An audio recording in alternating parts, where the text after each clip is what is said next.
Bismillahirrahmanirrahim. Assalamualaikum warahmatullahi wabarakatuh. Halo semua, kami dari kelompok 6. Di sini kami akan menjelaskan materi tentang CRM. Sebelumnya, perkenalkan, nama saya Ari Maulana Hana Saputra.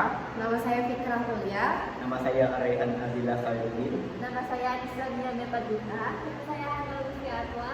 Untuk penjelasan yang pertama akan dilakukan oleh saya sendiri. Baik teman-teman, di sini saya akan menjelaskan definisi CRM dan apa sih tujuan CRM. Langsung saja ke CRM. CRM singkatan dari Customer Relationship Management. Artinya adalah hubungan antara pelanggan dan calon pelanggan. Untuk sistem sendiri, CRM akan mengumpulkan data para pelanggan melalui berbagai saluran komunikasi seperti website, chat, telepon, WA, dan saluran media sosial lainnya. Integrasi data yang terpusat membuat CRM menjadi solusi bisnis dalam mempercepat penjualan, memudahkan aktivitas pemasaran, dan membantu layanan pelanggan yang solutif. Mengapa sih bisnis teman-teman itu memerlukan CRM? Jadi CRM itu sangat penting teman-teman. Yang pertama, membangun hubungan pelanggan, bahkan meningkatkan loyalitas. Seperti data yang kita dapat, 85% orang mengatakan bahwa berhasil meningkatkan pelanggan melalui CRM. Di sisi lain, 58% orang mengungkapkan bahwa menggunakan CRM dapat menentukan pilihan yang tepat. Nah, selain itu, kita langsung masuk aja ke tujuannya nih.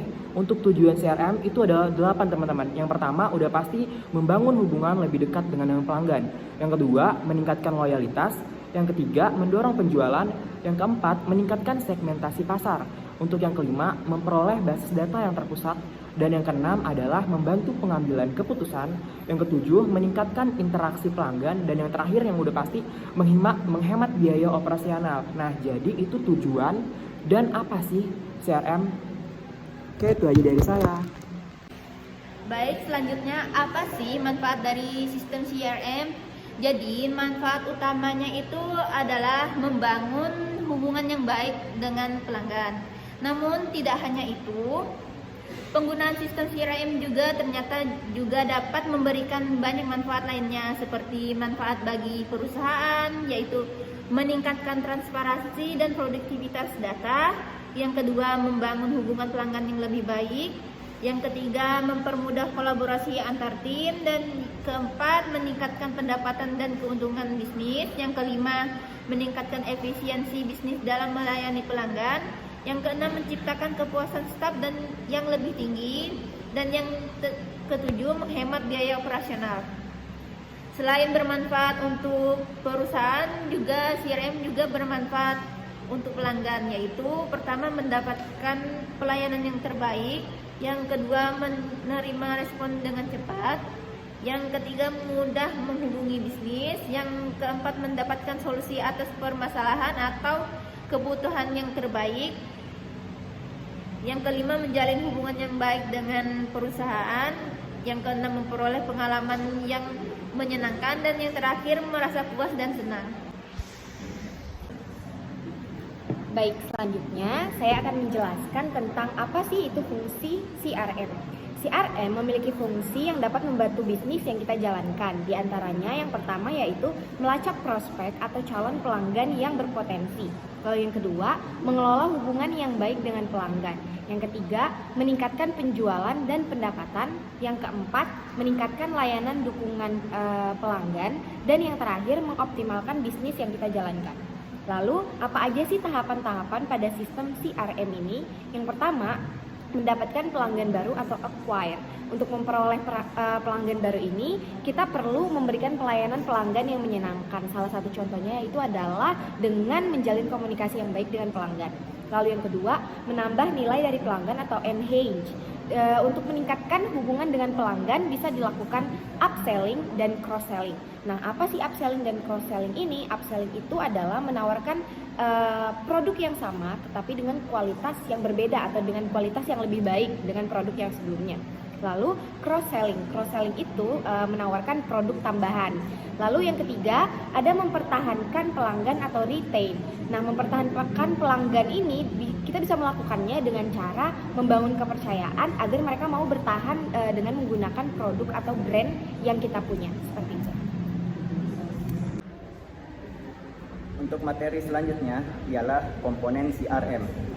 CRM atau Customer Relationship Management terdiri dari beberapa komponen yang mampu mendorong bisnis untuk membangun dan mengelola hubungan pelanggan secara efektif dan cepat. Nah, ada beberapa komponen CRM, yaitu pertama, sistem CRM database terpusat digunakan untuk mengumpulkan, mengelola, dan menyimpan semua informasi terkait pelanggan, keterlibatan, dan riwayat transaksi pelanggan, serta bisnis secara menyeluruh.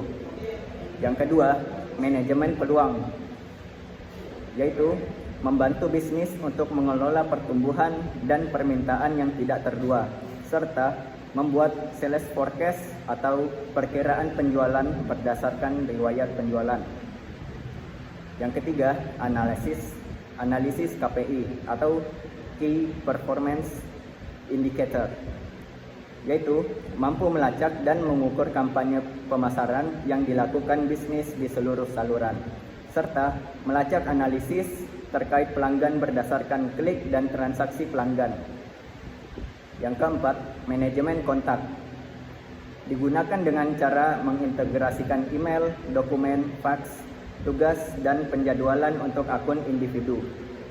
Yang kelima, marketing automation, dapat membantu bisnis untuk berfokus pada tugas pemasaran yang lebih penting, seperti melibatkan kembali pelanggan atau personalisasi. Untuk komponen yang terakhir, yaitu integrasi, memaksimalkan kinerja dan alur kerja bisnis secara mudah dan efektif melalui kemampuan integrasi ke berbagai sistem bisnis.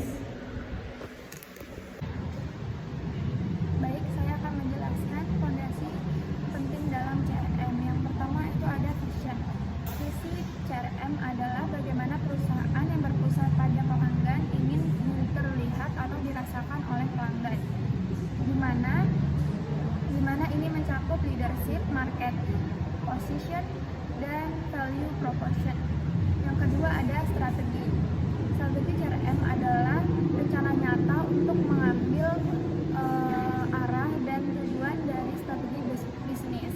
Yang ketiga itu ada value customer experience, yaitu pengalaman pelanggan saat berinteraksi dengan perusahaan, sehingga pelanggan dapat membuat persepsi atas perusahaan tersebut. Yang keempat itu ada organizational competition. Dibutuhkan kolaborasi antar tim atau organisasi untuk memahami kebutuhan pelanggan dan menciptakan dan mencapai tujuan yang diinginkan. Yang kelima itu adalah proses. Customer process engineering adalah untuk menciptakan proses yang tidak hanya memenuhi keinginan pelanggan, tetapi juga kita ikut berkontribusi atas apa yang ingin dicapai oleh pelanggan tersebut. Yang keenam ada informasi. Memiliki informasi yang tepat di waktu yang tepat merupakan dasar untuk mencapai strategi CRM yang sukses. Yang ketujuh ada teknologi. Teknologi CRM merupakan enabler penting untuk setiap strategi bisnis yang modern. Yang terakhir itu ada metrik. Dari ketujuh fondasi CRM sebelumnya sangat bergantung terhadap kinerja dan metrik. Metrik memiliki fokus internal dan eksternal. Setiap perusahaan memiliki metrik unik sesuai kebutuhan perusahaan tersebut. Sekian, terima kasih. Nah, itu teman-teman penjelasan dari kita kelompok 6 mengenai CRM. Ya, jadi bagi kalian yang memiliki usaha atau baru ingin memulai usaha nih, bisa menerapkan sistem CRM ini agar hubungan kalian dengan pelanggan itu lebih efisien, teman-teman. Seperti itu. Jadi jangan takut untuk menggunakan CRM karena biaya operasionalnya itu murah. Nah, benar banget nih teman-teman. Itu saja penjelasan dari kami. Sekian dari kami. Wassalamualaikum warahmatullahi wabarakatuh. Bye-bye.